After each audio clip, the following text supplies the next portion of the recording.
Okay, I am back. All right, Brian. And I did rightfully infer that the flickering dialogue box was not a good sign because it was showing me like 8 people in the space when there were actually like 50. So anyway. Yeah, there we go. Okay. Perfect. Okay, so we got started down. I mean, are we going to call them meta, by the way, for this whole conversation? Are we going to pretend that we honor this name change? I guess we have to, right? Do we have to? Do we have to? I'm not sure we do have to. How about this? I mean, we obviously don't call them alphabetters or alphabet, but I think that in this case they deserve it. Like they should be called meta. It's like we are sentencing for your crimes against democracy. We sentence you to be called only by the name by which you wish to be called, the terrible name by which you renamed yourselves. Okay, fine. Yeah. So we'll call it meta. Fine. This came about because of apparently an all hands where they rolled out their change in values, which was bad. And Adam, you had a very funny tweet. Someone was asking, so what the internet latched onto is this kind of additional, it's not really a value. It's like not even a slogan. It's not even that, which is Metamates me. People are like, what the hell is that? And apparently that is a play off of the old Navy expression of shipmates self, which we'll take that apart in a second. Someone was kind of asking, was observing that is it Metamates or is it Metamates? And then you had, I thought was a very funny tweet about. Well, I have been pronouncing it as Metamates, the Greek philosopher. Right. Is that the Greek philosopher that like killed himself before he ate his children or something? Yeah, but I thought that was very funny. Well, thank you. So the slogan itself, first I was kind of amazed at how many people didn't take apart the actual like meaning of the slogan, which is your primary allegiance is to meta. And your secondary allegiance is to your team, and your tertiary allegiance is to yourself, which is actually kind of a very strange thing for a company to say, honestly. Yeah, pretty. That is kind of lunacy. Yeah. If anyone in that conference room that had come up with it had taken apart just for a little bit, it seems like maybe lunch had just arrived. So. Well, I just think that also, I mean. As with a lot of these things, folks that are going, and we're going to talk a lot about engineering culture here, but when you are trying to establish culture and values, do not use memes, cliches, idioms. Do not just use words.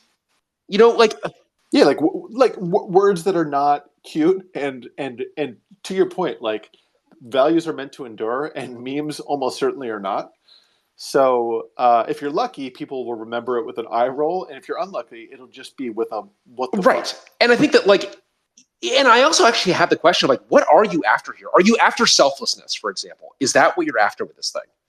Are you after the collective commitment? Are you after teamwork? Are you after responsibility? Like, can we use a word to describe what you're after instead of this? And pretty like Doug Hofstadter gave him this. Did you see that? No, I didn't. But I do like this idea of like, maybe if you take it apart, you say, well, your first commitment is to the mission of destroying democracy. Right. First, that is the most important. Right. Then to your teammates who also have that same commitment. Who are feuding with another organization about who destroys this part of democracy first. That's right. And finally, a conceit to yourself. To your own private motivation of democracy destruction. You would think that, like, man, read the room. If you were going to roll out a change in values, you would think this is an opportunity to really emphasize societal responsibility. You think you've got some opportunity for some freebies. Don't you think this is kind of a layup to emphasize that we meta, yes, we hear you, world, and we understand that we have a role to play in society that's larger than merely a capitalist actor. You think that they could actually like express that, but yeah, I mean, it seems like certainly a kind of open net shot kind of situation. but even the expression that you just used when you roll out Oh new God, I'm values, sorry. Yeah, right. like is already like that one's already tough, right? That's a tough pill to Okay, so and swallow. here's my assertion. You cannot actually, at the corporate level, and even maybe at an individual level, it is very hard to change your values. Certainly at that level. You can observe a value that has always been broadly held that people haven't articulated, but I think that's the most you can do. I don't think that you can meaningfully change your values when you are at that level. Well, I have perhaps a slightly more generous and maybe too generous take on it, which is any like enumeration of values is necessarily aspirational, or like that the opportunity there is to aspire to something that is necessarily different, slightly different, or grossly different than what you are. Some of it, as you say, may be an acknowledgement of the existing state of the world. But to your point, like, and then if you're a company like Meta, there's an opportunity there to communicate some mea culpa, such as you feel it, to the rest of the world. Okay, so you say that this is an opportunity that values always reflect to a certain degree the better angels of our nature. This is an opportunity to really have a stretch goal with respect to those angels. That's what it seems like, right? That is extremely generous. That is extremely generous, maybe too generous. But I think it's very hard when you are when those values are so aspirational as to be obviously contradictory. That's when you get, I think, it's like, no, what we do, this doesn't actually make sense. This does not reflect our past decisions, and I don't know how is this going to be folded into our future decisions. I think you've got to have an answer to that. Absolutely, it can't be like such a stretch that it feels unnavigable. That like from where we are to whatever this word salad means, is unreachable. Because then obviously they just get ignored. I mean, insofar as they don't get ignored. I believe you called this a word frittata. That's right. I forgot that was in this thread. Yes. And I was wondering how long you've been sitting on word frittata. No. That was just, as I mentioned in that thread, I think word frittata and word salads and other kinds of word jambalaya keep occurring to me in this like, so in this day and age of like all my communication with humans is like through a screen, and like everyone's muted, often videos are off, and it's like hard to know if any of this is landing, and I start listening to myself, and then these are the terms that occur to me. And I often have this like, there was a meeting I presented at in like 2002 where I spoke for like half an hour into a conference room phone until realizing that the green light had been off, and I like kicked out the phone like 5 minutes into the half hour meeting. And so anyway, this is these are the things that swirl around for me in the age of video. So I think word jambalaya is even better than word frittata. You're going to need to give me a second on that one. First of all, it feels like something that the cafeteria like serves on Wednesday when they're basically taking everything from Monday and Tuesday, and like you're just like, oh God, word jambalaya again. That's like, oh God, okay, fine. So I definitely, but I do think that the language here actually really, really does matter. I mean, obviously language is important to both of us, but I think language has got to be very, very crisp. And it's amazing how many companies, when they're trying to establish culture and values, resort to these, again, to like memes. Have you seen, I hate to pick on them. Well, I don't hate to pick on them. Have you seen what Twilio's done in this regard? Do you know, so Twilio's values include draw the owl. This is where, is Adam there?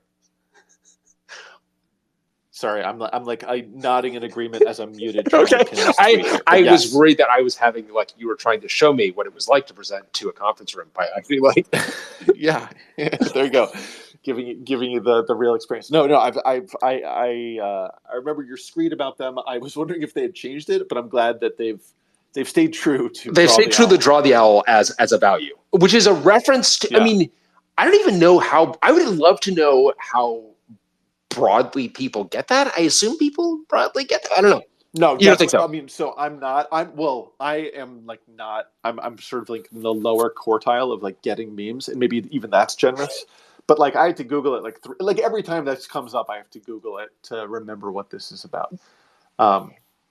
But yeah, I mean, I can't imagine that this is resonating for like their new college grads or whatever. And especially won't resonate for the new college grads like 5 years from now or 10 years from now. This is like having like a Three's Company reference in your corporate values. I mean, at some point, this is just going to feel very, very dated. Yeah, like why not just say like you value autonomy or you value creativity Yes. or whatever it is the fuck you're talking about. Yes, and on Draw the Owl.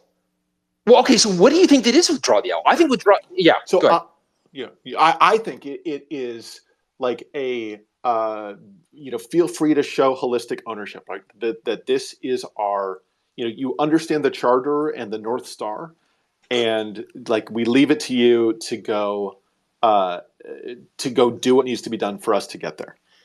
Okay, that's interesting because how do you draw so this is how I draw the owl. So it's a reference to an internet joke of here's how you draw an owl, and step one, it's got a bunch of ovals. Step two, draw the owl, and I think it's kind of like a way of saying that we are expected to be self-reliant. And we are venturing into the unknown. We're solving new problems, and we can't wait for someone to give us so much structure as to show us how to solve the problem. So that sounds like autonomy. Yeah, I don't think you're saying something, or at least I don't mean something different than what you're saying. Certainly. Yeah, I've interpreted draw the owl as make progress in the absence of a map. Right. Don't freeze, but push forward, and it actually. Yeah, I actually liked it the first time I heard it because it echoed a piece of advice that I got on my very, very first day of working in this industry, which was, whatever you do, do something. Which I think is great. No, actually, that's the thing, Tom. Like, I don't actually disagree with the sentiment, and my inference is closer to yours than Adam's and Matt's, where it is closer to resilience and forward progress in the absence of navigable terrain than it is around autonomy per se.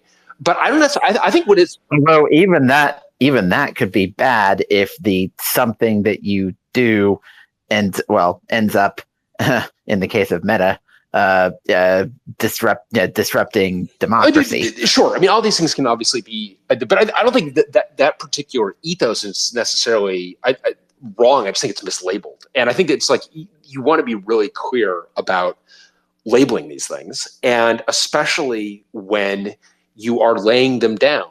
And I think you've got to lay them down early. I mean, I think that this is where we kind of wanted to at least get to. Again, Adam, I don't want to spend all the time on Meta, but the question was, when do you lay down how do you establish engineering culture? And I think it may be worth defining terms a little bit around culture versus values versus principles, because I think these things all get a bit conflated. Is that one question? So I'd love to. I think that'd be a great kind of lexicon to lay out. But I also wonder. You keep talking about engineering culture, and I was wondering if that is an intentional distinction from company culture, or just in a kind of a metonymy there. It's okay. So truthfully, I meant it a little bit as a double entendre. Now that's very clever. Is it the culture of engineering, or are we actually engineering the culture? Are we culture engineers? Are we all culture engineers? So I did need as a little bit of a double entendre. I think that in tech, engineering culture affects company culture so much that, and I feel like that's the culture that I really know best. But so yeah, I don't know. That's a non-answer, I guess, to the question. Yeah, that's fair enough. Yeah. And Trina, did you want to get in here with it before we define terms? Yes. So can you guys hear me? Yep, we can hear you. Yeah. Okay, perfect. So I have this question. So sometimes the values of some companies are so good that the next generation might, let's say, quote unquote, copy. For example, on the Oxide website, you would see values that come from Sun Microsystems. Do you think that's a good thing? Like, for example, let's say if I copied the oxide values, which is like copied from the sun, but not because we are there, but we are planning to go there. Is that like a good influence for younger companies to learn from the companies that they are inspired by? Yes.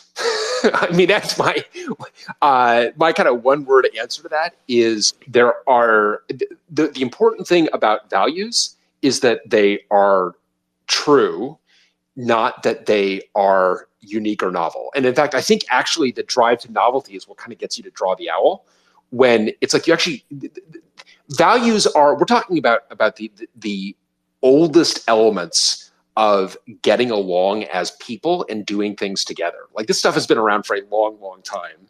And you should always, I think, look for history for those good ideas that you can pull forward. So yes, I think so. Adam, what do you think? Well, so my two-word answer is yes, maybe. And it gets to what you had just said, Brian, which is it's fine to like crib someone else's values as long as they really are your values, right? Like, so, I like Oxide's values. I think it'd be fine to take those and steal them, but are those really reflective of your values? And, or to what degree are they aspirational? And maybe that's fine too. But, are the values of another company also your values directly and those of your colleagues and your co-founders and whomever? And it's fine to sort of start from a collection of values that you think are right, and then order them and rank them and consider other ones that maybe aren't reflected, and how how those might apply or not. See, my team will be very happy listening to the recording of this because they're like, well, we've always been inspired, by what these guys do. But is it okay if we copy them and change them a bit on our language? I'm like, good thing I can ask that, and hopefully they would say yes, and we will try our best to reflect those values also in reality, not only on a website. Yeah, I think absolutely. I mean, please, honestly, I think that it is.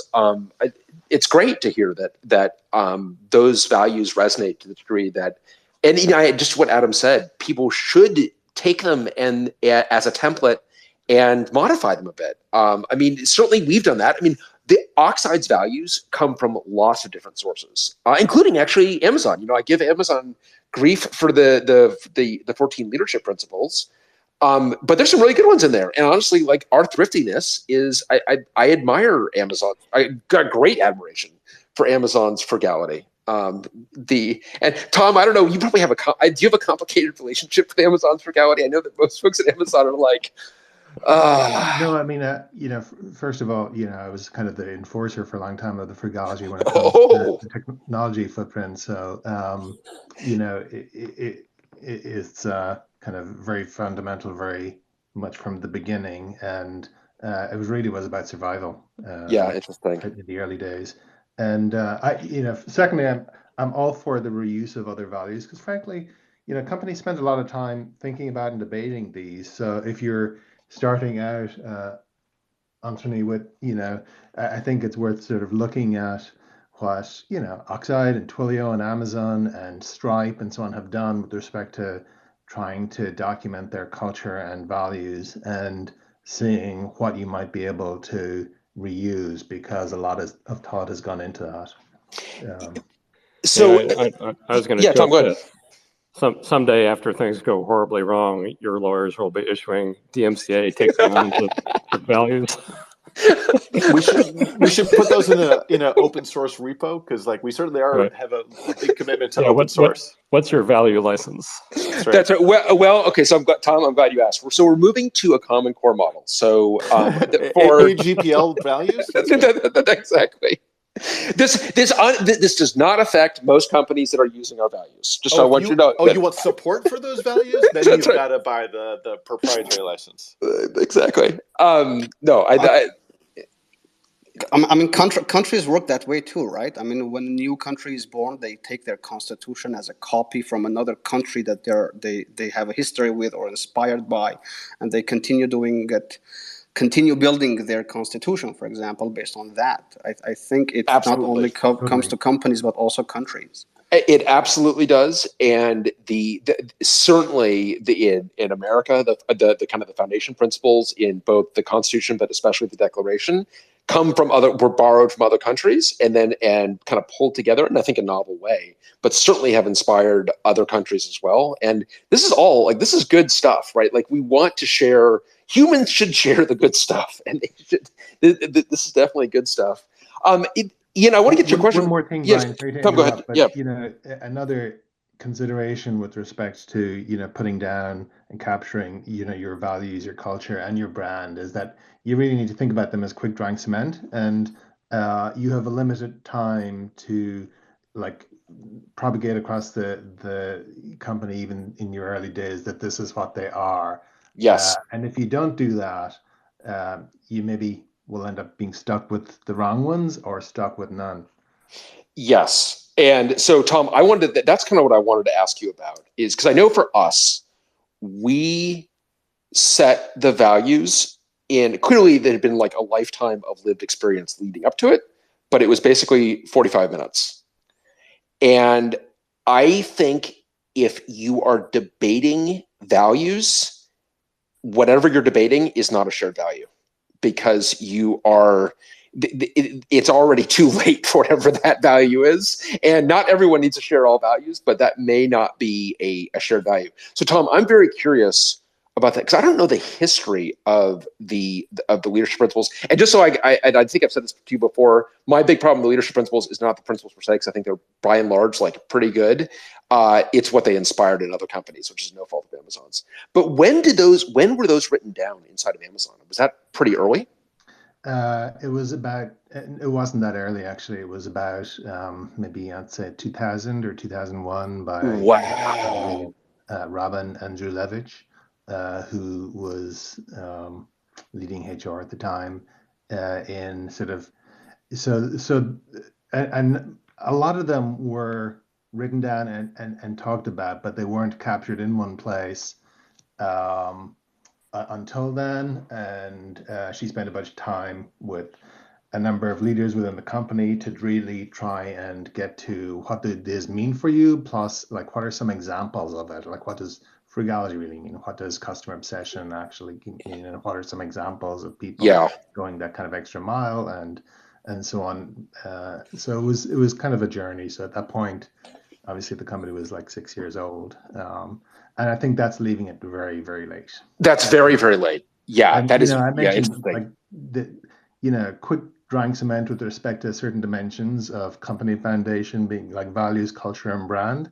The brand one was the one that certainly Jeff was most worried about with respect to what the company might get pigeonholed as. And so, we were doing a pretty lousy job, to be quite honest, of just selling books in June of 1998 when we launched music, and a couple of months later video. But there was a very strong sense of urgency to not get pigeonholed just as an online bookseller, and so we pushed into other categories in order to sort of capture a window of opportunity with respect to what the brand would mean to people and how people perceive the domain name and the brand, so that too much time didn't go by with it just being about books. It's my understanding that the name itself reflects that aspiration, right? I mean, because at the time, the other online booksellers all had book in their name somewhere, and Amazon, like, very clearly did not. And that's one of the reasons the name didn't have books in there. But even so, we almost left it too late to get into other categories, and in doing user testing, years later into 2000, 2001, 2002, you would watch people like navigating through and getting things they want and gravitating back to books. And we had a cross-selling program where, like, if you had never bought anything but books, when you landed you know, on the domain at first, you would see no books, you would see like iPods and, you know, headphones and all sorts of stuff. I think And this we explains some of my Amazon shopping experiences. Of really, the yeah, but you know, and so people were like, "Why is this isn't relevant to me? I never buy headphones here." And that was the whole point. We're showing you them because you'd never bought anything but books. And we actually sat down with like real life in the flesh users and said, "So, would you think about buying headphones, or would you think about buying, you know, whatever, you know, an MP3 player on this website?" And I was like, they were like, "No, I mean, Amazon doesn't sell MP3 players. They only sell books." And this was someone who was like in front of a screen with a selection of MP3 players showing. Well, just So, it's yeah, that quick dry cement as you totally, described. yeah. So when they went, I did not realize that the principles were in place so relatively late. And I mean, it sounds like it was a pretty deliberate process to figure out what are the values that we're actually living, as opposed to it sounds like they were as much descriptional as they were aspirational in terms of the process of like finding concrete examples. Am I over inferring there? Yeah, well, they were descriptional because, you know, even before they were in, you know, 14 or whatever the initial number, I think you know, at that time it was 12, and it grew a little bit, and it grew in recent years again. But they were written down to the degree that as you like wrote your performance self-evaluation and you know, or interviewed candidates, they were in mind with respect to how you thought about how you were performing, how you wanted incompetent people to be able to perform, and competencies around each of them was assigned to each of the interviewers on an interview loop, for example. Interesting. Yeah. So, I do think that something that Amazon did do that we do at Oxide. I mean, values are absolutely a lens for everything we do. I don't think we have not weaponized them into performance reviews, but we definitely view them as a lens, certainly for hiring. And I think that part of the reason that, you know, Tom, you talked about that quick drawing cement, part of the reason you've got to get them established early is because it will affect who you hire and who's attracted to the company, who you are attracted to as a company. And then those values become like massive force multipliers when you are now, because I mean, Adam, I mean, you and I obviously looked through a ton of materials for folks interested in working at Oxide. I mean, I would say 70% are attracted to Oxide because of the values. I mean, it's a big number. Yeah, absolutely. And to your point, you know, Brian, I kicked you off the train of defining these terms. So maybe you should get back to that, and then we can get to Ian, who's had his hand up for a while. Exactly, whose blood is training from his virtual hand up there. Yeah, we'll get to you in a sec. Just in terms of terms here, I do differentiate. And when I say I think I mean we as speakers of English. Sure. Differentiate. Got it. Yeah, we'll let you know. Exactly. Between principles and values, and principles being, I do feel these get conflated a lot, but principles are absolutes. So principles are and at Oxide, it's honesty, integrity, decency. Like these are the absolutes. No matter what, these are the things that we are always going to abide by. And to me, it's important to have those absolutes, in part because you're sending the message to everybody, to the future company. If you are at this company and you see something that violates these principles, that's against the company. That's not what we want, and you should say something. And that is how you prevent some of these kind of institutional problems that we've seen in so many different companies. So the principles, I think, are important, but they are different from the values in that they are absolutes, or should be absolutes. And if you treat them as absolutes and you keep that number, you got to keep that number small because they're going to be absolutes. Versus values are relative importance. And I do think that one of the things, and Adam, I don't know what your take is on this, I actually really like the fact that we have explicitly talked about things being in tension, that the values are not absolutes. And you can take, every value can be taken to an extreme. Principles cannot be taken to an extreme. You can't take integrity to an extreme. You can't take honesty to an extreme. You can take as I'm sure maybe, although Tom, sounds like you were on the enforcement end of it, but you can take thriftiness or frugality to an extreme, right? You can take rigor to an extreme. You can take urgency to an extreme. Yeah, and in particular, the enumeration of the values that we have create a great shorthand for being able to discuss topics as these values come into conflict. Saying, this, an obvious one is obviously, rigor and urgency, and you can talk about that tension and then figure out how how it all sorts out, and whether urgency or rigor wins in a particular instance. Without that language, you're kind of grasping without that vocabulary to articulate why something would be prioritized or precisely how these are in tension.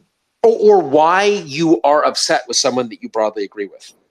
Like, Yeah, why are you and I at loggerheads, even though I think we agree on lots of things? It's like, because you and I both agree that these values are important, but the relative importance of these two right now is different for the two of us. And I think that the fact that these values can be in tension, that's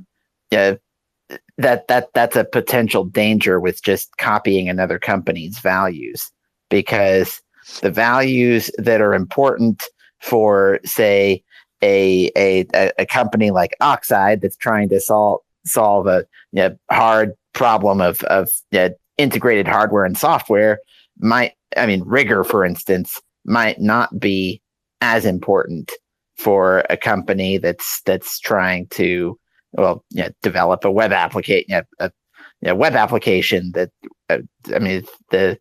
obviously whatever kind of software you're developing, it should be robust, but in some cases, depending on the problem that you're trying to solve, urgency might be more important. Sure. Yeah, which is exactly what we're trying to capture. Ian, you've had your hand up forever, so I want to get to you there. Sorry.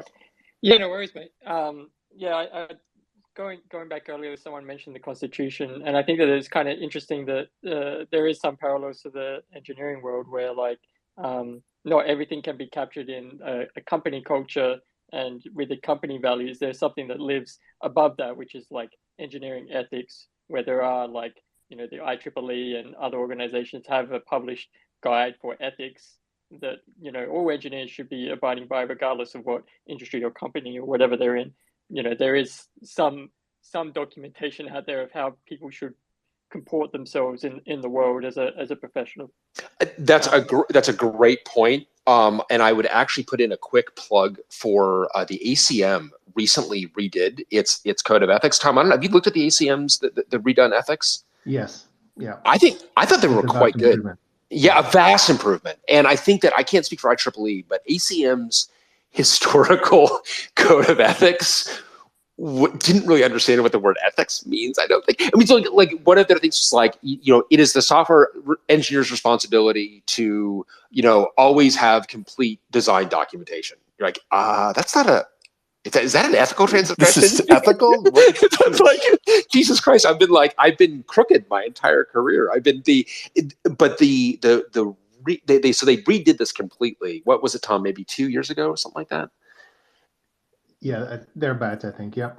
And I love the way they redid it in terms of like really kind of recasting it as, thinking about responsibility to society, about abiding by laws, and then asking questions. I think, because I actually it's an extremely important point that there should be absolutes that trump any company.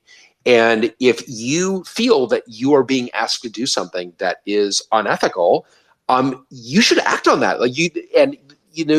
There are going to be the exact kind of course of action is going to depend on the situation. But we have seen people who I feel haven't acted on that, and it's been really problematic as a result. So I think that's a very good point. And I think you're trying to get another point in there before I jumped in on the ACM code of ethics. Yeah, no worries. I think it's always good to be able to look at how other organizations are evolving those ethics over time. I think that IEEE's changed in the early 90s in response to a member who wrote about needing to participate in bribery in order to continue their company's survival in some kind of, I think it was a DC or similar sort of environment, where they were like, well, it's unethical to to bribe officials, but also I kind of need to bribe officials in order to survive. So is this unethical? And they had to like come out with new guidelines as a result of that. Yeah, interesting. The other thing that I would note is from a culture versus values perspective, the founder of one of the co-founders of Atlassian, Mike Cannon-Brookes, stated that culture is what happens when the boss isn't around. Yes. Yeah. Which is kind of an observation of the fact that it is like how people behave when they don't think they're being evaluated or watched, which I think is an interesting insight. And the other piece there is like for your point on honesty, I have, Atlassian has a set of values, and I have seen some of those taken to extreme, and one of them is kind of similar to honesty, and I think there is a bit of a line between, honesty, brutal honesty, and being a bit of a dick. And like yes. sometimes you can definitely walk that line, and I think some people need to get reined in where it's like, look, I understand we told you to be honest, but also there is a human on the other end of the screen, and like you need to consider exactly how you communicate the honest feedback. Totally. And so one of the things that we ask for people who are coming to Oxide, we ask them to really talk about their career in terms of the Oxide values. When have they been exhibited in their career? When have they been violated in their career? Have you dealt with it? And then the question that we throw in there at the last possible second, which is take two of Oxide's values and describe how they came in tension for you and how you resolved it. And it's been really interesting to look at this matrix. And Ian, just to your point, the rigor versus urgency is the classic, and we get a lot of those. And by the way, if you're contemplating applying to Oxide, you don't feel you need to be original. Rigor and urgency is a classic trade-off, and there's a lot that to be said about it. The one that candor and empathy. When people talk about candor and empathy being in tension, you're like, go on, because we have had people who applied in, like, yeah, candor and empathy were in tension, because I was working with this guy who was like a totally incompetent fool, and I told them that, and they didn't want to hear it, and all of a sudden I was hurting their feelings. It's like, okay, good to know, right? Good to know. And I do think, Adam, there are no points for originality, but I don't think you got the memo on that one, because as I recall, you were really gunning for originality in your Oxide materials. Well, how about this? I realized I did kind of land on my own unique square there as I contrasted thriftiness and courage. But and I was kind of gunning for originality, but I would also say that I think it was very good, actually. Yeah, it's an interesting question, and thinking. And I think as I mentioned, rigor and urgency, and you mentioned come into tension frequently. So I was trying to think of things, because I found it to be such a curious point of introspection to find ways in which these unexpected, or these values might unexpectedly come into tension. So talk about the thriftiness courage. So I'm teasing you about it, but I actually thought your example was really interesting. And it comes up a lot. So before I joined Oxide, I founded a company, and we had been, I really embraced thriftiness in like lunatic ways. Like, for example, I take out a bunch of books from the library on my Kindle and then put them in airplane mode, and then like leave my Kindle in airplane mode for a year after those books have been returned, rather than like paying $10 to a poor author to like buy their work, for example. Not all. Might that not be in tension with the principle of integrity? That's right. Listen, can you mute yourself, Matt? Look, exactly. You're a guest here. No, that's fair. I'm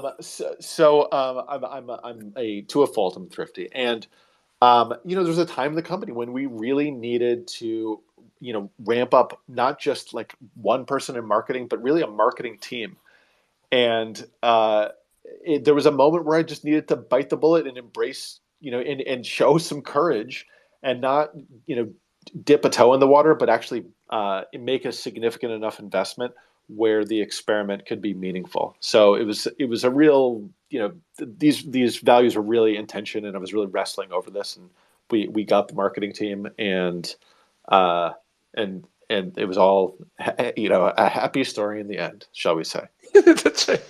But I think that this is something that we and Tom, you must have seen this a lot at Amazon, where you've got. I mean, you presumably are trying to counterbalance frugality with ultimately. I mean, you're not trying to be so frugal that you're ineffective. That must have been a constant tension you were navigating as the frugality enforcer. All values are not created equal, and the same applies to leadership principles there. And so, customer obsession stands way head and shoulders above, all the others, frankly, and ownership is really high as well. And frugality falls to the people who control, cost centers, but quite often the vast majority of employees are like, yeah, right, that sounds great, but I need my servers or whatever it is. Okay, so that's actually really interesting. Because certainly that has been my inference, that all those leadership principles are not created equal, and my inference has been, which sounds like it's accurate, that customer obsession.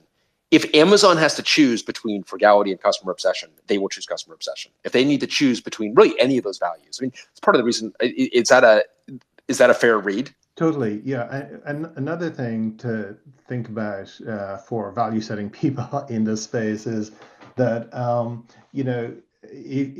while you may make an effort to hire such that people have coverage with respect to alignment with your values, and you try to anticipate and head off certainly outright conflict with them, there are lots of people who are potential candidates to work for you who haven't had an opportunity to live in a world where they could exercise alignment with those values. And so we ended up putting substantial effort into figuring out which of the values are more learnable and which are significantly less learnable. Because if something,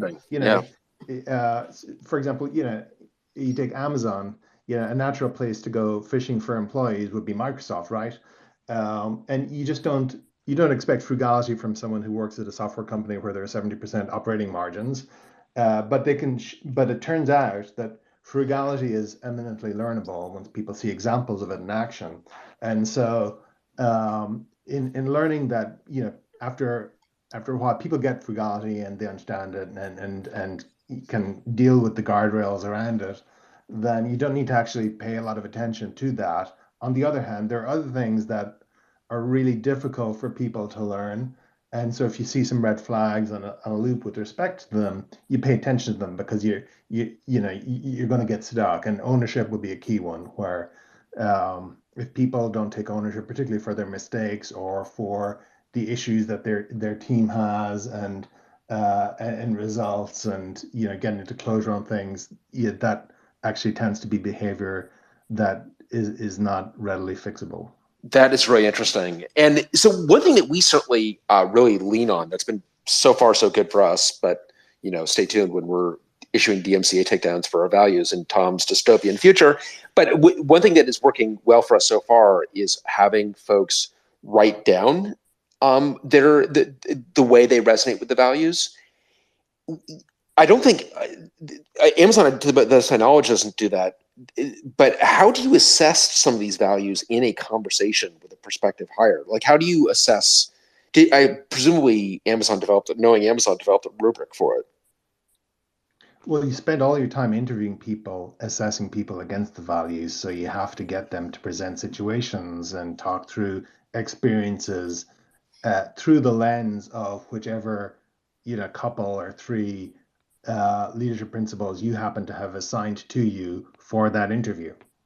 Oh, interesting. So you get some number of principles assigned, so that they would kind of dole out on a per interview basis. In this interview, you, Tom, are going to be assessing frugality. Interesting. Okay. And Brian, I don't know if you've noticed this, but we have some colleagues who, when we interview candidates, express their feedback in terms of values, and I find that to be another great use of values as that shorthand and that language.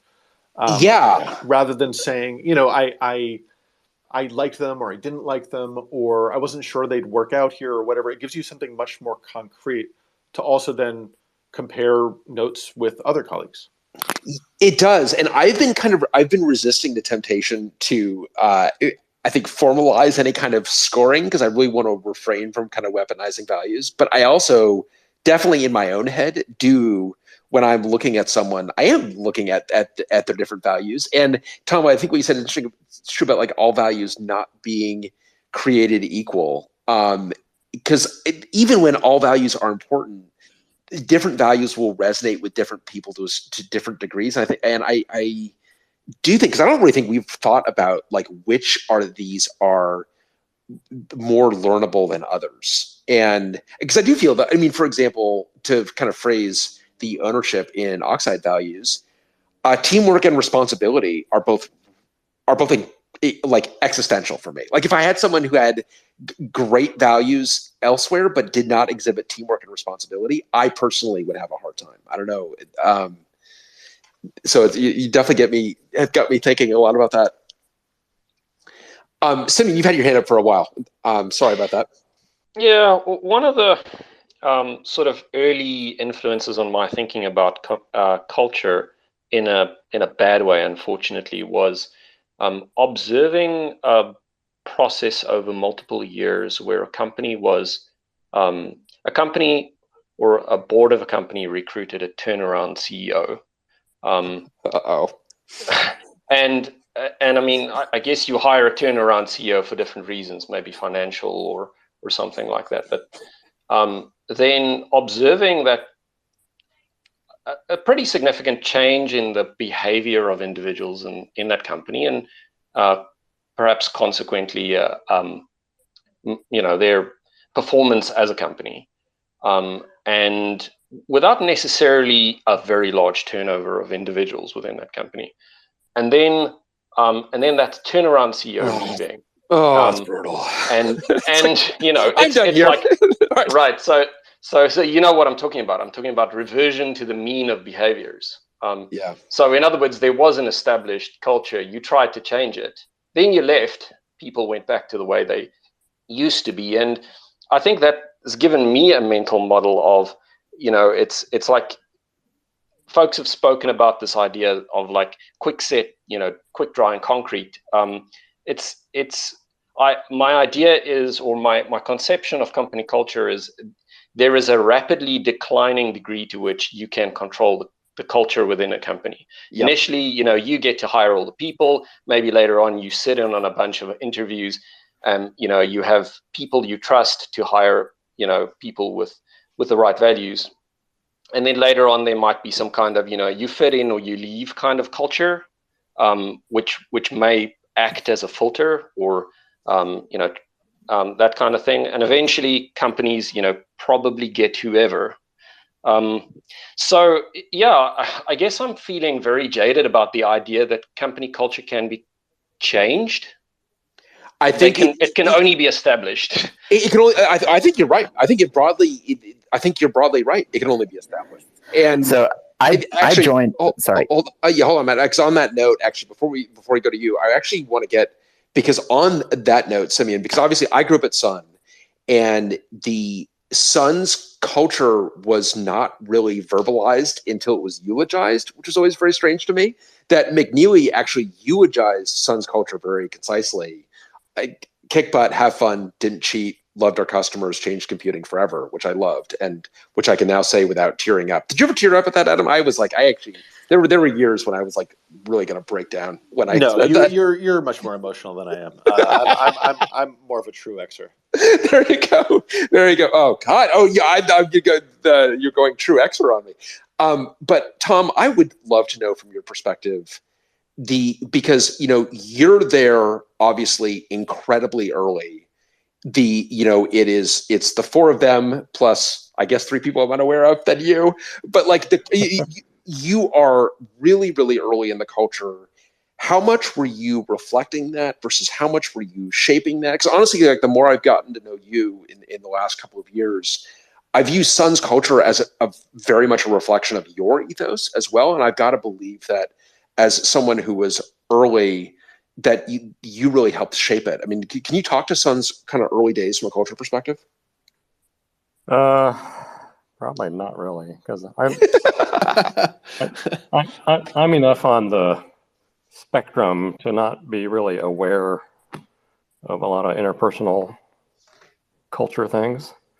But Let me ask you some specific questions. Yeah. It's hard to name particular values, but certainly, being honest and open was a good thing.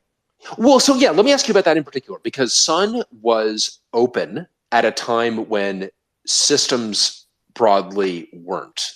And that must have felt like somewhat out of step with the rest of the industry. Yeah, but everyone was coming from Unix and coming from slapping together microprocessors with multibus, and those were open things relatively. Huh. So we kind of fell into it. Well, didn't Sun do some proprietary things though as well, even fairly early on? And I'm a total outsider here, so correct me if I'm wrong. But like the windowing system, I mean, X was basically the everybody against Sun consortium, right? Well, it was a little bit later, but the X and News were kind of happening at the same time. And then, prior to that, Sun had their own thing. But so there certainly was not an open source culture back then from any kind, recognized from any kind of business point of view. There was a little bit of, shuffling code back and forth between us and Berkeley, but that was. Yeah, and I don't mean in terms of open source, because this is long before open, but I mean in terms of open systems, like taking NFS and making sure that NFS worked with rival systems, for example. Right, and that was not so much a value thing, but a recognition of the inherent value of networking. The more, kind of Metcalfe's law, the more things you connect, the better off everyone is. Yeah, I think that I hear what you're saying. I think you're being kind of self-effacing, honestly. I mean, I agree with you, but I also, and again, maybe this is maybe it all just happened by accident. But McNeely had the line at the end that in 30 years he never had to hide the newspaper in shame from his children, and that was actually not true of many companies at the time. I mean, Sun didn't really get caught up in major scandal. Right. On the other hand, we had the luxury of being profitable at age 3 months. That's a good point. So Interesting. There wasn't the need to do anything shady. Right. So, you kind of avoid. Yeah. Well, this is what I tried with the 3 kids in my own house. Try to make sure that scarcity is the root cause of much domestic strife. So if you can assure that you don't have. So that's a very interesting point. That there was a certain luxury. The rocket was launched. We were just trying to steer the rocket. Yeah, interesting. But I mean,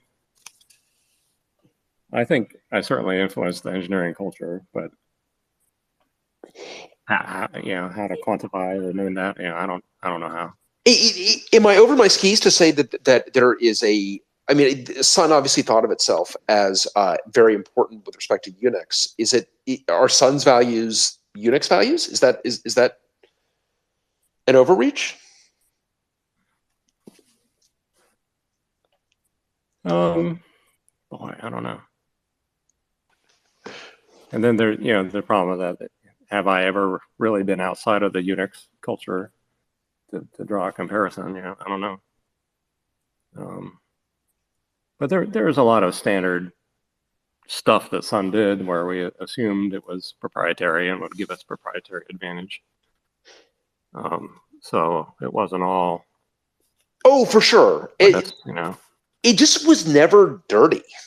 At least and there was actually a really interesting moment. And Adam, I'm not sure if you were next to me or not when this happened. When I was talking to a senior vice president, it was kind of in the hallway, and someone had mentioned something that basically amounted to kind of an industry rumor that they'd heard, but it was more specific than that. They had heard something about basically an upcoming quarter from a rival, and it was this really interesting moment where he just turned on him and said really pretty sharply, "You shouldn't know that, and you definitely shouldn't be telling anyone else that, and I don't want to hear anything else like that."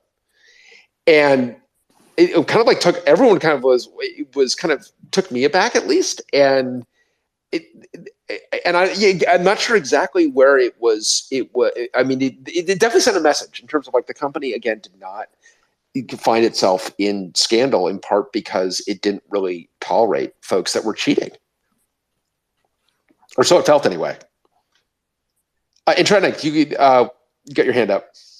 Yeah, so back to the original tweet when all of this discussion started happening, can we say that a company's business model reflects to its values? Like I know that Meta had an all hands that they are changing their values, but without changing their business model, can values be changed?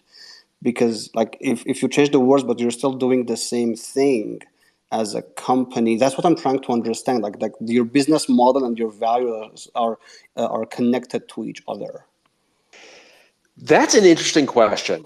And I mean, because certainly your business model is also going to reflect those values. And I think that the dilemma that Meta finds itself in is its business model is not necessarily oriented to its customers' best interests, which I think is this is the thing that the Amazon has always done so well at, is acting as in that customer obsession in its own customers' best interests. And I think that this is a big challenge for Facebook, for Meta. And I don't know how I mean, it's a good point. I don't know, Adam, what's your take? Well, what this got me thinking is that, while we have a list of 15 values, there are probably other things that we value. And I have a hard time coming up with them because the list is so exhaustive. But one can imagine if you had a more modest list of values, there would be additional unenumerated values. Well, actually, I'll give you an example, Brian. I think one of the things that we value that is not on the list, that is on other people's lists, is creativity. And maybe you could squint and find it between the lines of some of the other ones, but I'd say it's sort of not on there. And if maybe you'll permit me for this, but I could imagine in the future that some of these unstated but lived values kind of rise in significance, where they start getting written down. And it's not a change of values. It may be a change of emphasis and a change of articulation. And to some degree, also a change of aspiration, saying that we want to be more of this thing that we aren't. And you may have also de-emphasized values, although, there are ones that I feel like you would feel pretty shitty about chucking off the list to make space for something else. But I don't know that you'd be changing values necessarily, but rather changing the articulation and the priority and the emphasis of your values. Yeah, that's interesting. I mean, I think that we would, and I do think that this is kind of what I was saying earlier, that you can have previously shared but unarticulated values. And you can, if you want to expand your values to include this thing that should have been there all along, that's something that you can conceivably do. But I think it's still super tricky. And like creativity as a kind of a concrete example, like there would be, that would be, I mean, there's a reason to me anyway that that's not necessarily an oxide value. That could very well be a great value at another company. Yeah. Even though I think we're very creative engineers, I don't think. Absolutely. And to be clear, I'm not like saying we missed by not having it on there. I'm just saying it's one that one could imagine on there. Totally. The ingredients of it, Adam, flow from curiosity and courage, which are very central oxide values, I think. So it's very hard to pursue anything in a truly creative way without having substantial curiosity and courage.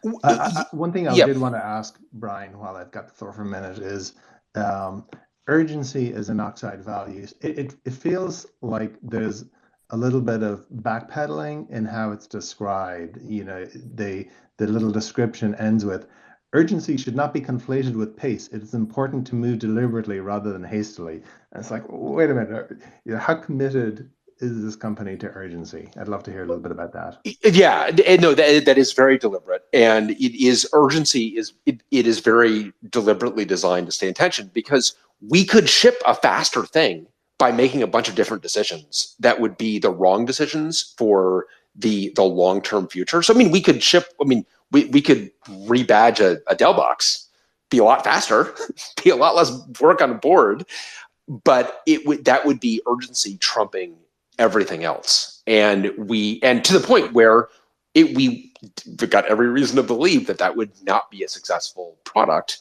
because we will have trumped all, or urgency will have triumphed over everything.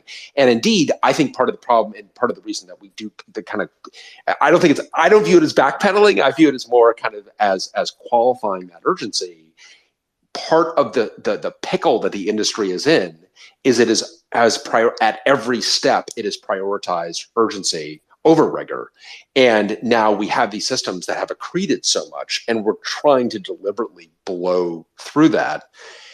And I think that we also, I think a difference between us and a company that would, I mean, we also don't talk about velocity. As I said, velocity is for projectiles. I'm not a huge fan of velocity as a description of software engineers, but I know other people are.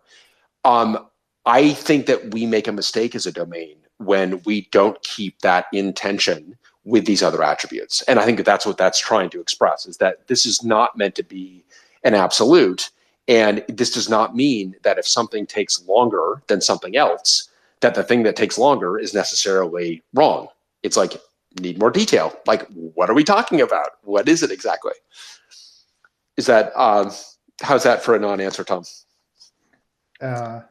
It helps. It certainly helps. I mean, when sometimes you see a label or a value, and if it isn't clear what it says, you'll fill it with what you think it should mean, and that can unfortunately lead people down wrong paths sometimes. I mean, to me, urgency is, with respect to an engineering culture, a lot of it is about trying to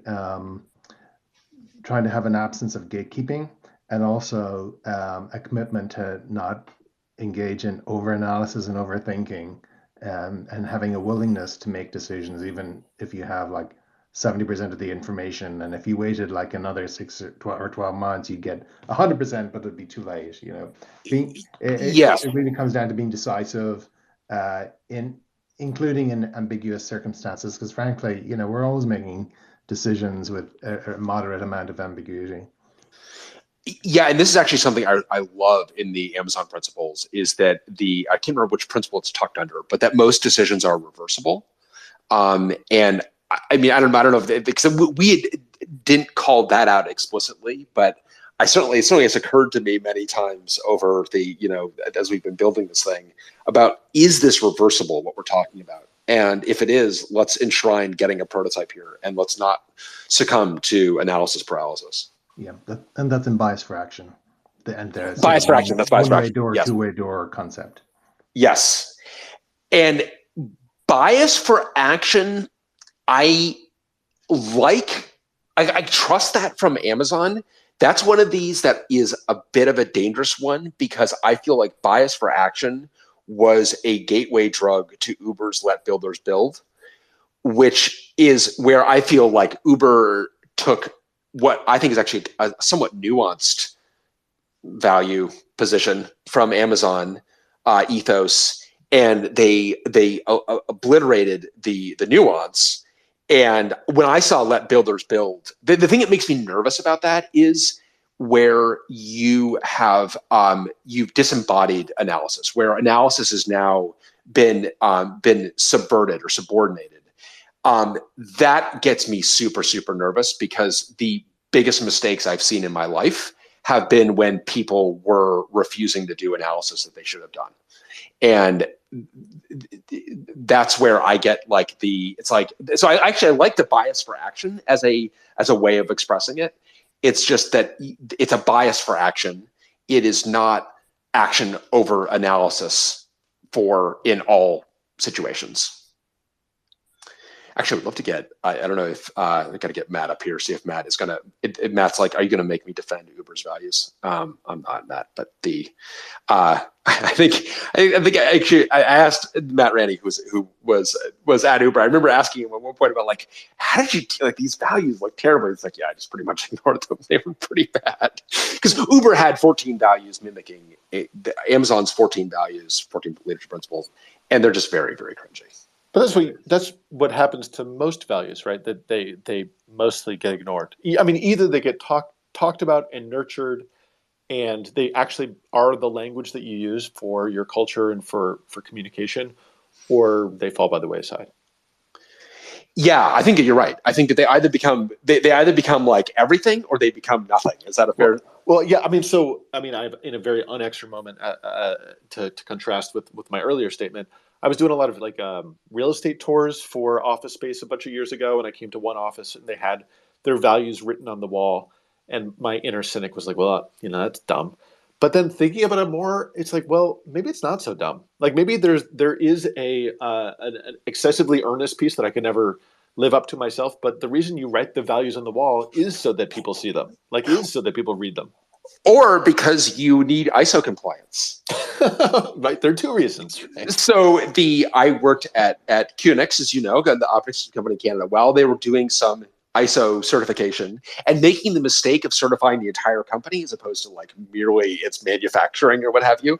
So they're trying to get ISO certification for software development, which is like, oh, this is not good. So they all of a sudden one day all these placards show up, and the placard above my cube was do what you say what you do, prove that it works. Which actually is like, as these things go, it's like not that cringy. That's like so that's why you have that tattoo. Finally, I understand. Exactly.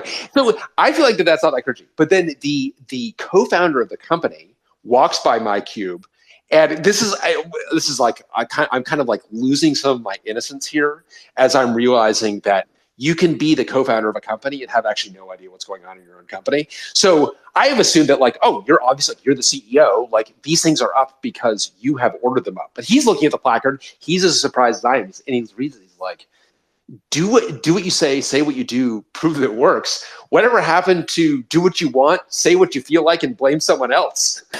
and I'm like, wait a minute, are those the QNX values that you just said? Are you drunk right now?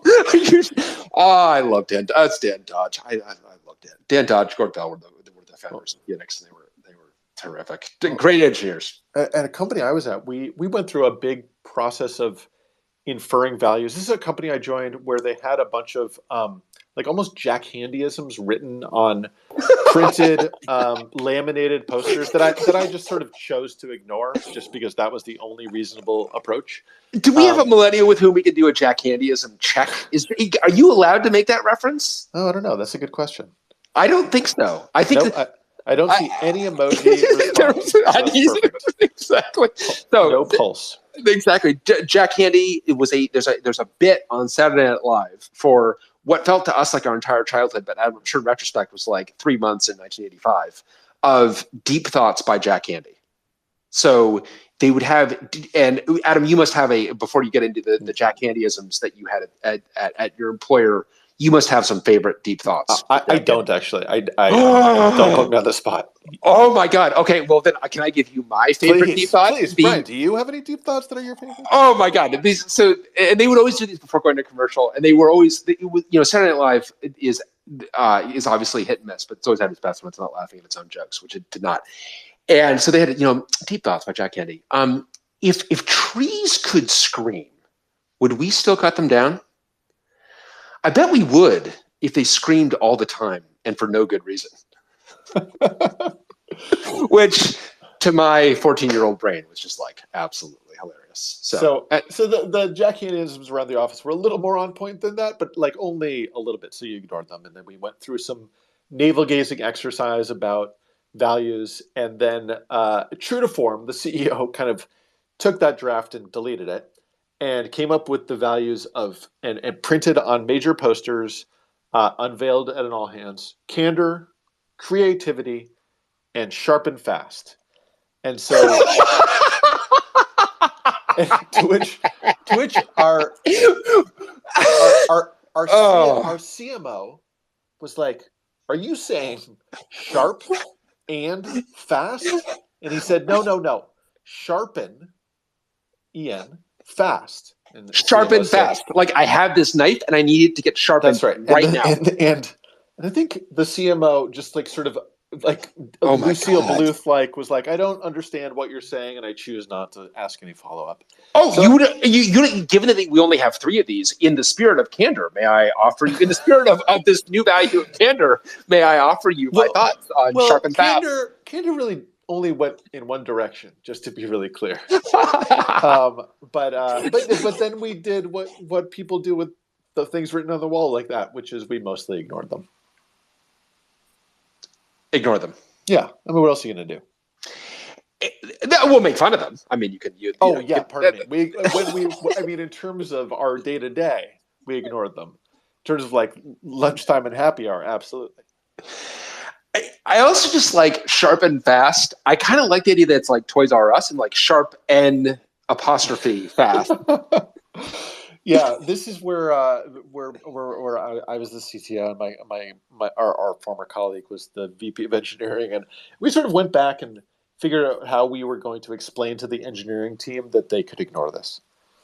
Because the sharp and fast in particular was intended to be like sort of like a figure it out or get the fuck out was sort of the notion of sharp and fast. And to commemorate the occasion, just to add to it, we got everyone, in the spirit of thriftiness, also a value unstated, we got everyone in the company these like $5 knife sharpeners that were actually pretty good. But everyone in the company got them with a little sticker that said "sharp and fast" on it. Please! This really happened. Have this. I don't. It did not survive the moves.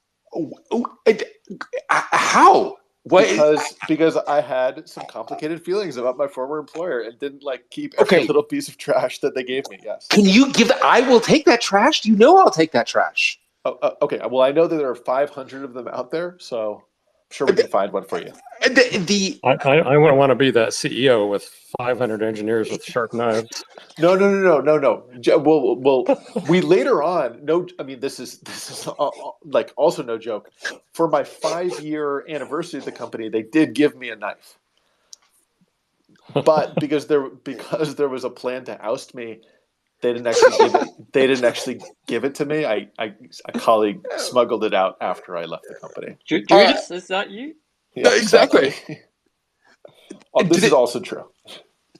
When you're giving out corporate tchotchkes around your values, it feels to me like there's some cognitive dissonance there that I'm having a hard time.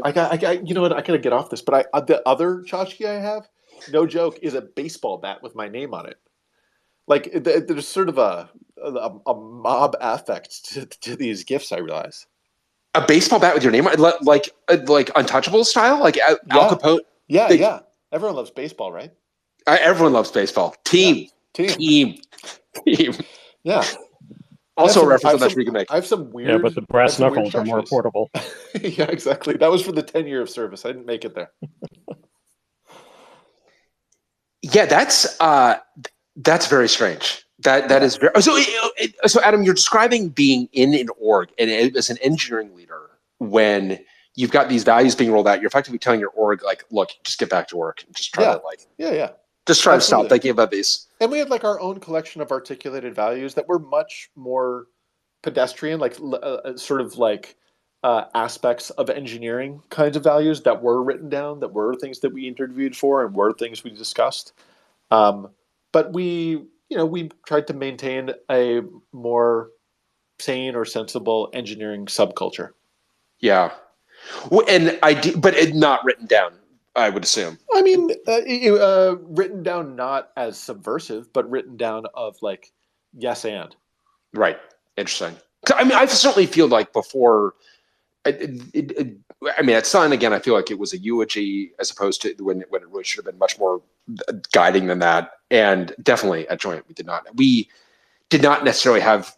values written down, and it showed when fractures appeared. And you were like, oh, wait a minute. I thought we were, and there's we had nothing at the kind of broad organizational level that we could appeal to even have a discussion about it.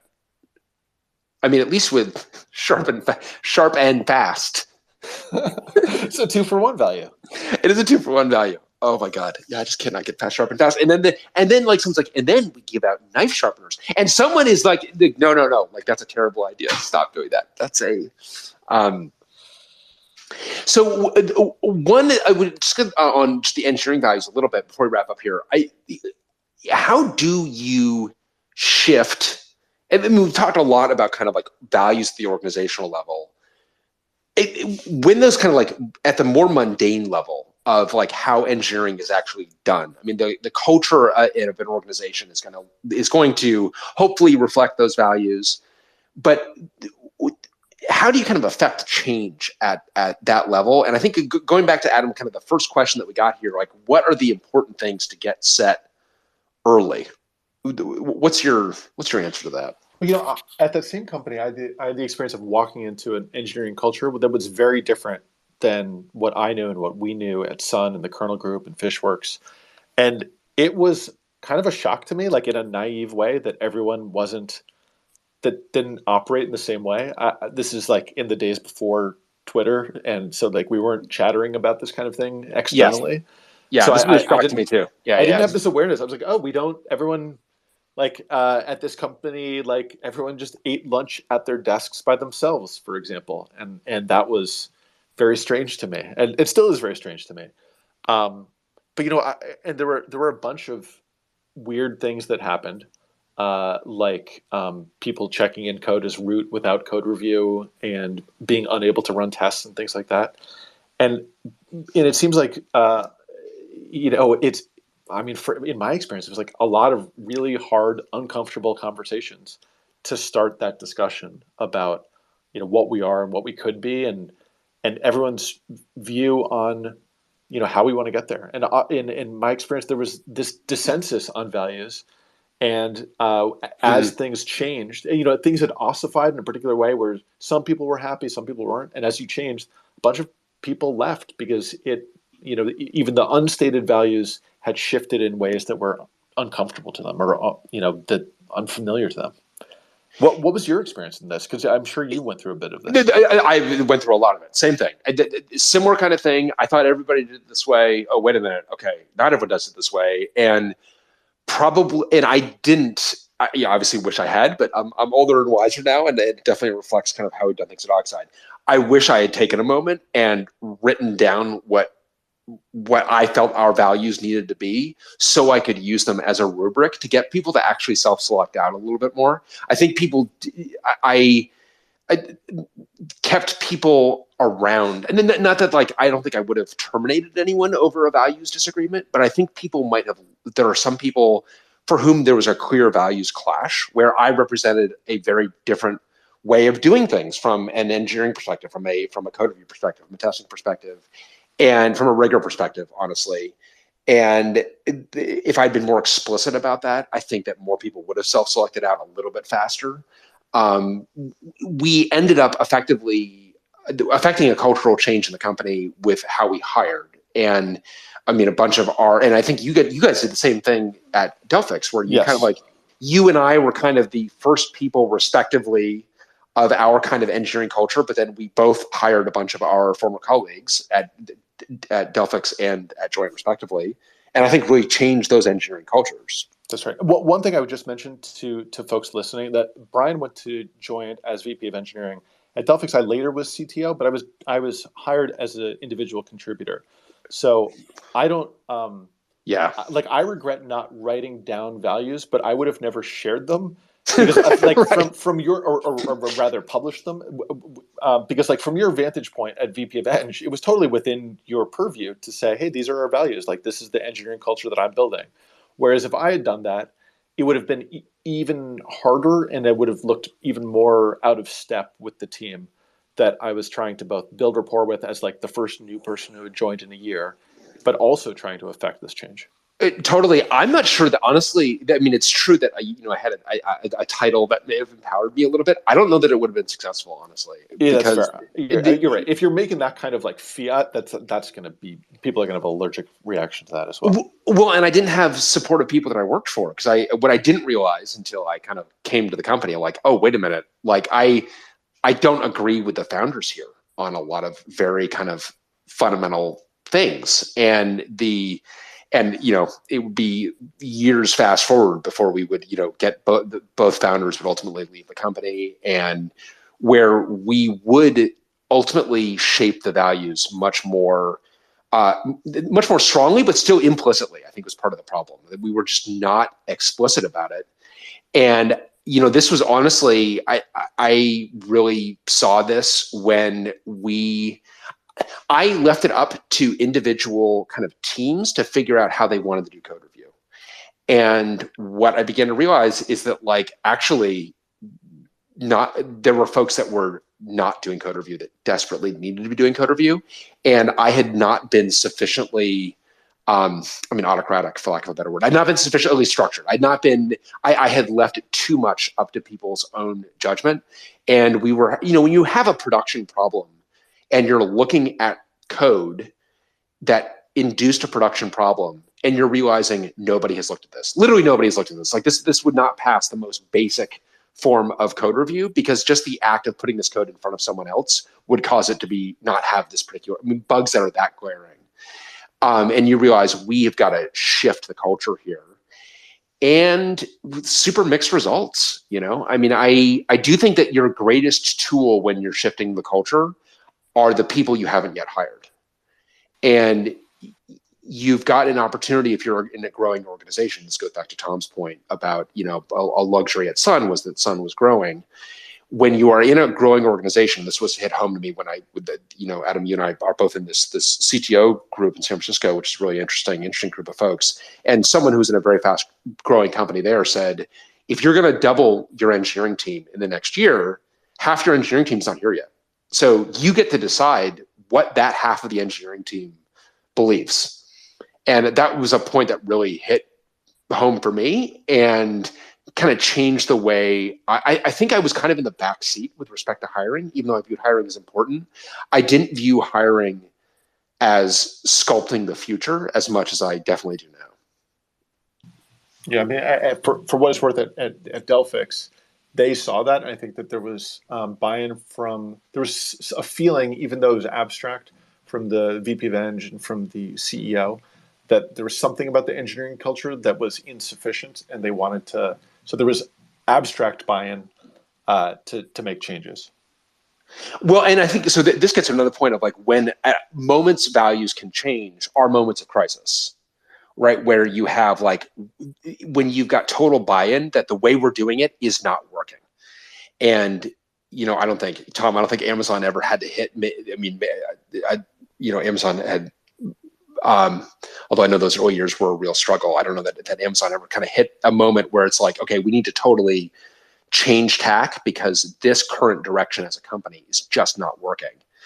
But Adam, you were definitely at that spot. I think I was at that spot a little bit at Joanne as well, where, there's nothing like reporting to the chair. We talked last week about HBO Silicon Valley and reporting to the chair. I think like reporting to the chair to give you the message that actually the company's future is definitely up to the people working at it. Matt, you were at Uber at a time when there's a lot of things that are now findings of fact at your time at Uber. What was your take on the role of values there? So yeah, it's really interesting. I was definitely there when the company flew us all to Las Vegas, and we sat in a big theater, and Travis put on a lab coat, and he said, and he had this really fancy like presentation, and he was like, "Hey, here are all the values," and it was like there was video, there was production values, it was like a whole thing, and it just it was so weird because it just seemed like out of nowhere, it just seemed like, hey, we hereby declare that these are all the values. And I think the interesting thing to me, and I've heard, kind of elements of this in this conversation today, is that the folks that I worked with, like the sphere of people that I interacted with, like we had a set of values, and we kind of increasingly realized that there were some conflicts, like regardless of like how the the taxonomy, right, like 14 values or whatever, like it's so many values that just it could mean anything. But like when your values that like your peers hold versus the leadership holds are different. And we were pressuring Travis pretty regularly, like, hey, this doesn't make sense. This doesn't make sense. And so anyway, I think it's interesting that you can sort of propose some values from a top down way and say these are our corporate values, but you already hired a few thousand people, and Yeah. like maybe they don't have those values. Maybe those weren't the conditions under which they were hired, right? Maybe you, Matt, were not hired with meritocracy and toe stepping in mind. Sorry to pick on one of the more. No. Oh my God, I can only imagine. And I know, I'm sorry, I'm sure this is traumatic for you as an adult that was in that room. But God, you must have just had your head in your hands being like, what is this? What, Yeah, this is a mess. Agreed. Yeah, so definitely, like, I mean, I was a very mixed mind because like the folks that Uber attracted were, they were definitely like very creative, ambitious people, and like those are the people that I like to work with. And I mean, there's a lot of tremendously good people, and I feel like the values that we had kind of at the lower levels were just simply different than the values that like kind of leadership was espousing or trying to kind of formalize with the 14 principles or whatever. So I don't know. It reminds me very much of Enron, right? And Adam, you and I dealing very closely with the IT folks at Enron who had they were shocked when Enron delaminated because it's like, these values are not our values. Like, what the hell is this? And it must be, it's just got to be very frustrating as someone who is like, look, this does not reflect who I am. It doesn't reflect who I want to be. And yet I'm being kind of tarnished with this coarse brush. Like, I have to say, like, the Twitter perception of like, oh, if you've ever worked for Uber, you've got a black, mark on your resume or whatever. That is a Twitter meme. It's complete nonsense. Totally. Like the amount of LinkedIn action you get from having worked at Uber is pretty intense. Like, I mean, people are very, very happy to, pick up ex Uber engineers. It's, it's to the point where, how like you'll see these headlines where they say, this was done by an ex Google engineer. And you're like, oh boy, how revered. But, of course, if you know, like what's happened to Google's culture these days, you're like, I don't know. Yeah, it's like, that could be anything. Tell me more. What were those person's OKRs? Are they L6 or how many bodies they leave in their wake getting to L6? It could mean literally anything. Like they could just be like just showing up, resting, investing, etc. Or they could actually be like super smart. Like, I mean, just I don't know. Anyway, but that is yeah. So like the kind of lasting reputation, I think, in the industry of having worked at Uber is, it's more positive than negative. We did a ton of good stuff. I mean, we like technology wise, like if you look at kind of the open source stuff that we built, I mean, it made a lasting impact on stuff people use, even like regardless of, I mean, ride sharing business or whatever. But like, we wrote a ton of software, and we released a lot of it. I think that's pretty cool. I would like to say Jaeger is, speaking of cool software, that I think Jaeger is pretty neat, done from the folks at Uber. But by tarnishing the brush, I didn't mean in any sort of like scarlet letter sense, because I agree with you. I mean, I don't think that. I mean, the only company that's come. Brian, did we lose you? Sounds like we lost him. Oh dear. We may have. But the only company. Let me just say, we can imagine what company Brian probably meant, but lots and lots of people did say, "Oh, if you worked at Uber, we are never hiring you again." In their kind of Twitter-based sort of righteous indignation. But it's it's a really weird situation where like in large organizations, depending on how large it is, like you might disagree with some kind of something that the leadership does, but like it doesn't mean that there aren't good things or reasons why you're sort of participating in that, such as, for example, every American under the last president. Like, exactly. You might say like, oh, well, why don't you just like renounce your citizenship? Like, or even folks working for the federal government in that in exactly. that administration. Absolutely. Yeah, exactly. Well, just like hang on a second. Like I think this is actually kind of bigger and more important than just one person. And we may disagree with this person, but like I don't know.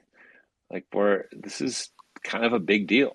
No, that's right. And I think you can, I mean, in my experience, even, this, you can be in cultures or in companies where, say, one part of the company, like in my experience, like I was at a company where the sales organization was, kind of only mildly ethical. Like, sales folks would tell me stories of kickbacks. It's a fun way to describe it. Yeah, like I was out with a sales guy who would tell me about how they made some deal and needed to buy a watch for the customer. I'm like, that doesn't sound right. No, but it was also a culture where, that kind of thing, I'm not sure, when I reported that to my boss, they're like, well, the guy's making his number, how he makes it is not my responsibility. Whereas, if that thing had happened in my organization, although engineers weren't doing too many kickbacks, that wouldn't have been okay. So, but to your point, organizations are big places with different pockets and different subcultures, and not, certainly you have some bad actors who can make things tough for everyone, but is not necessarily reflective of everyone. I have a stupid off-topic question. Since I'm not from the States, Matt, why wouldn't they hire if you were from Uber? Like, what's the deal there? What happened? Okay, during the height of the Uber controversy, which I mean, it was really bad. Like I'm not gonna lie, like it was not good. And honestly, like a lot of the criticism that you saw publicly kind of about the leadership was echoed internally. But anyway, it certainly in my Twitter timeline, there were a tremendous number of people saying, this is so disgusting that if any, I refuse to ever hire anyone who ever worked at Uber. And like, this was a thing a lot of people said. Right, which is just kind of ridiculous, I think. How many people are those folks hiring? Just because, like, everyone has lots of work experiences, and come on, they're like, you're going to write off however many thousands of engineers however worked at a particular company. Yeah, I mean, I think it's just really similar to saying like you'll never hire Americans because like you disagree with the president. It's like, well, I don't know. Like, this is kind of bigger than one person, It is. I think it's also, I mean, you have to have empathy for the people that are in those organizations, in that they are going through their own kind of anguish. And, I honestly, we had someone who wanted to come to Oxide, was at Meta, and having a borderline nervous breakdown because they were conflicted at the deepest possible levels about their own responsibility, because they were going to leave a lot of equity on the table from Meta to come work for Oxide, and they were having a true crisis of conscience and with like physical manifestations. So I think you got to be really careful with looking at anything on the resume that you would treat as a scarlet letter. I think you always have to ask that, even for, there are probably some counter examples to that I probably won't name to avoid getting myself into trouble. But I don't think it's any of the large companies. I think that certain lawnmower-based personifications of leadership might. Okay. So I wasn't actually thinking of the lawnmower. I actually think that, I do think that there's a degree to which that when you are at a company for a long period of time, you have to accept that you're taking some responsibility for their values. That doesn't mean that you are culpable. And I think I would not, like, I've definitely had people that have worked at Oracle for a long period of time.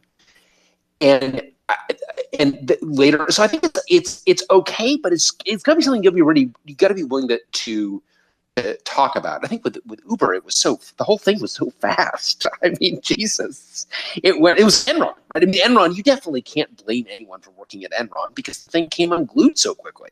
Well, and it was such a small group of folks who were enforcing the bad behavior.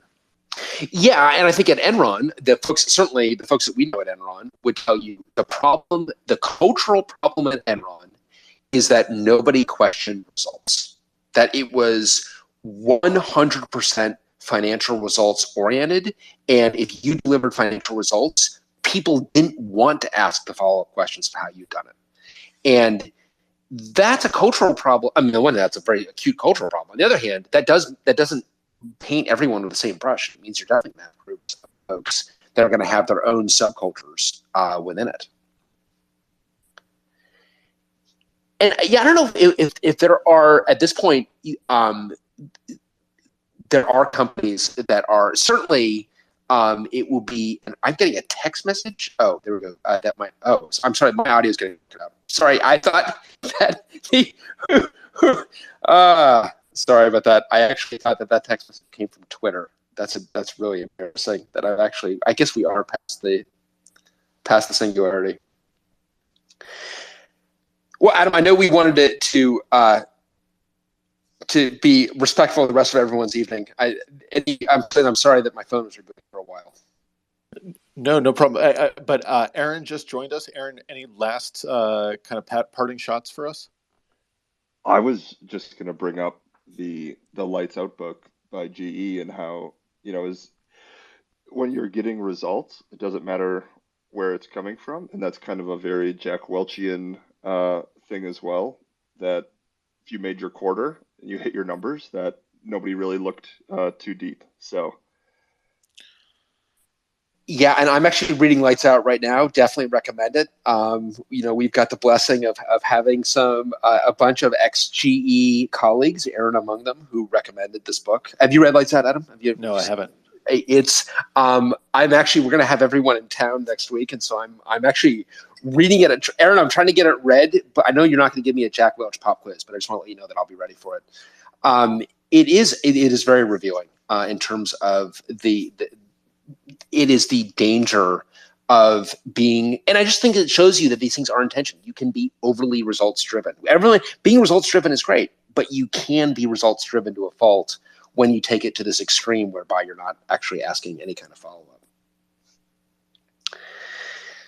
So I think, all right, so what are our conclusions on engineering culture, Adam? Get it right.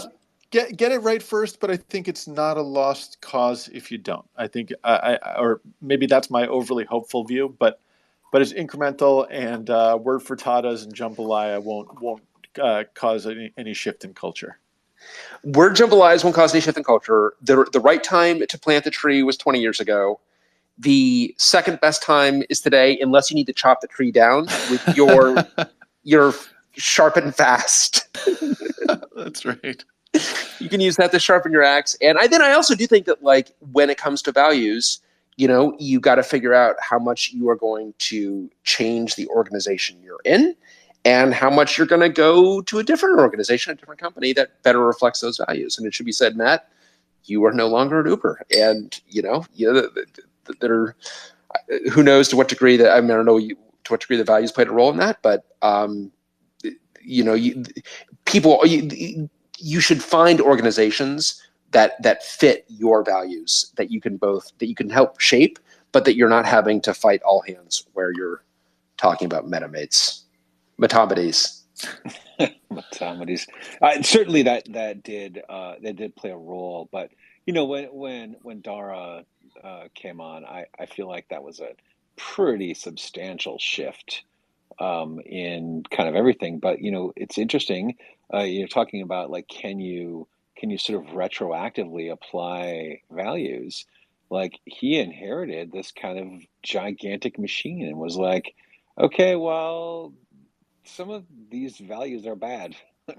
Like we need different ones, and like he had to somehow impose a new corporate value system, which is like hard. But It's hard, but just to your point, there is some subsection, some subset, maybe a big subset in Vegas that is actually cringing at these. Those are the group who you're going to build these new values upon, and hopefully he has. I'm glad to see that they did chuck the values, or they, I think, greatly simplified and reduced and made much truer to who they wanted to be as a company. Yep. I would love to that said, I would love to watch that video. I would if that video is on the internet anywhere, I would love to watch Travis talk. Have you seen the trailer for the Showtime Uber movie? No. Like, it has this scene of the Vegas unveil of the values, and they must have gotten people who were there, because it is uncannily accurate. Oh God, like, I can't wait to watch really it. Good. It'll be interesting to watch it. It'll be.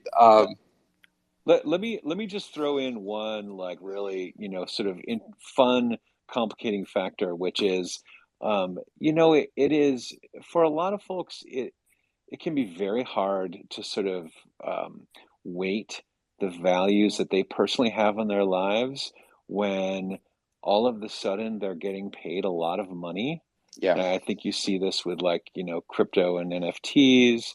I think, people getting enriched, it makes them sort of, like, I don't know, confused or willing to sort of, deprioritize things that may have otherwise been a higher priority for them. But, like, Travis took us to Vegas and we had a fucking private Beyonce show. Like, we literally had a private Beyonce show. It was amazing. Like, it was so good.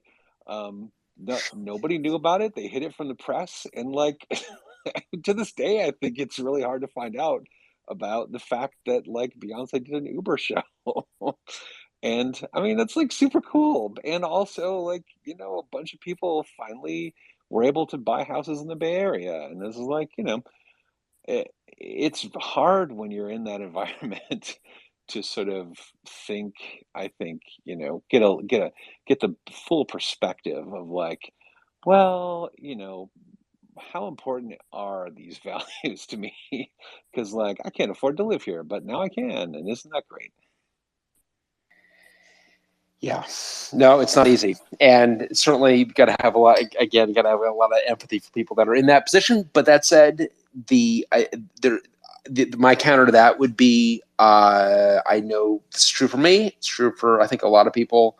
My most miserable professional time also happened to correlate with my best compensation. So don't.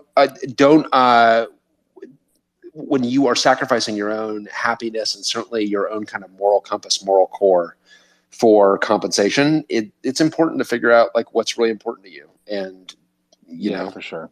No, I think if you're conscious about it, if it's an active decision, I think it's very, very different than, I think what tends to happen is, you're like, oh, this huge problem in my life is solved, and you start rationalizing away kind of all these things that you might otherwise object to, and you're not, like, consciously thinking, like, oh, I'm fine with this. Like, your unconscious mind is like, oh, thank God I can finally, like, do this. So anyway, it's a tough problem. I agree with you, though, that if you're conscious about it, if you're active, like, yes, you should have morals. You should stick to them. It's good. well, and I just think that maybe that's the note to end on. That I just think in general, when it comes to culture, engineering culture, when it comes to values, err on the side of being explicit. I do think that there's a lot of value to be had by being explicit, by using them as a lens for decision making, by using them as a lens for hiring. And I think people are looking for that kind of clarity. And I think especially for those who are leaders in their organization, it's clarity that people are seeking, and we can serve them well by offering it. Totally agree. Totally agree. All right, on that note, sorry about the phone reboot. That was not Twitter's fault. That was 100% my fault. Sorry about the breaking up. Hopefully that got resolved. But thank you very much, everyone. And Trenig, I know it's incredibly early over there, so thank you for joining us. 7 a.m. There you go, 7 a.m. now, exactly. Thank you for the early start with us, and happy President's Day, everyone. Take care. Thanks, everyone.